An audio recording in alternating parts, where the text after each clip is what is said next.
आज हमारे पिटारे में है मिन्हाज ए सिराज। मिन्हाज ए सिराज की अगर हम बात करें तो इसने एक बुक लिखा जिसका नाम है तबकाते नासरी। अच्छा, ये पुस्तक कब लिखी गई? तो ये लिखी गई 13वीं सेंचुरी, अगर हम कहें तो 13वीं शताब्दी में। अच्छा, ये किस भाषा में है? तो ये फारसी भाषा में लिखी गई है।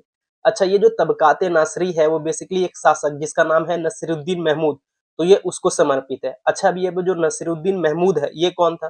तो अगर हम बात करें तो जो दिल्ली सल्तनत है उसमें एक था स्लेव डायनेस्टी जिसे हम गुलाम वंश बोलते हैं। तो गुलाम वंश का एक शासक था नसीरुद्दीन महमूद। तो ये जो पुस्तक है तबकात नासरी वो बेसिकली किसे समर्पित है? नसीरुद्दीन महमूद को। और नसीरुद्दीन महमूद कौन था?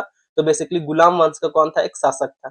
अच्छा, ये जो बुक है इसके बारे में या इसका जो सब्जेक्ट या इसका विषय है वो क्या है, या हम कहें तो इसके बारे में हमें किसके बारे में जानकारी मिलती है?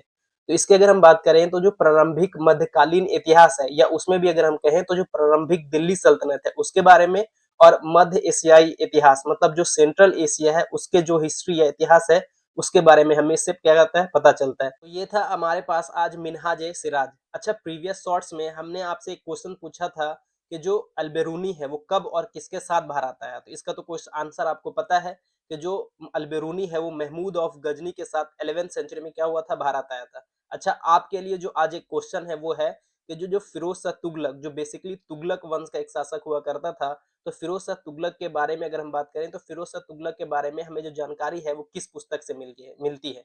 इसका आंसर आप कमेंट सेक्शन में जरूर। और भी इंफॉर्मेटिव इंफॉर्मेशन जानने के लिए चैनल को सब्सक्राइब, लाइक और कमेंट करें।